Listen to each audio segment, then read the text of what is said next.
सनदी nursery school दरीबडचे येथे दहीहंडीचा कार्यक्रम मोठ्या उत्साहात संपन्न। दरीबडची गावात नव्याने सुरू झालेल्या सनदी नर्सरी स्कूलमध्ये दहीहंडीचा कार्यक्रम उत्साहात संपन्न झाला। दरीबडची गावामध्ये हा कार्यक्रम प्रथमच घेण्यात आला होता। लहान मुलांना घेऊन आपल्या संस्कृतीची माहिती देणारे व हिंदू संस्कृती जपणारी ही गावातील प्रथमच शाळा आहे। या शाळेमध्ये प्रत्येक सण व उत्सव मोठ्या प्रमाणात साजरे केले जातात व विद्यार्थ्यांकडून त्यांची परिपूर्ण तयारी करून घेतली जातात। शाळेचे मुख्याध्यापक, सनदी सर व शाळेचे सर्व शिक्षिका व शिक्षक वर्ग, गावातील सर्व मंडळी मिळून हा कार्यक्रम मोठ्या उत्साहात संपन्न केला।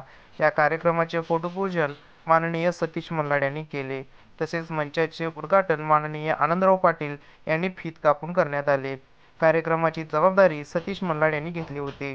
तसेच या कार्यक्रमाला दरीबडचे गावचे युवा नेते आनंदराव पाटील हे उपस्थित होते। शालेय व्यवस्थापन समितीच्या अध्यक्ष निंगू मल्हाड, तसेच महिला पालक समितीच्या अध्यक्षा रेणुका जाधव, सभासद महांतेश मल्हाड व दत्ता माने, तसेच सनदी असोसिएशनचे गावातील सर्व नागरिक मोठ्या प्रमाणात उपस्थित होते। या कार्यक्रमात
ताज्या बातम्यांसाठी पाहत रहा संघर्ष माझा जत।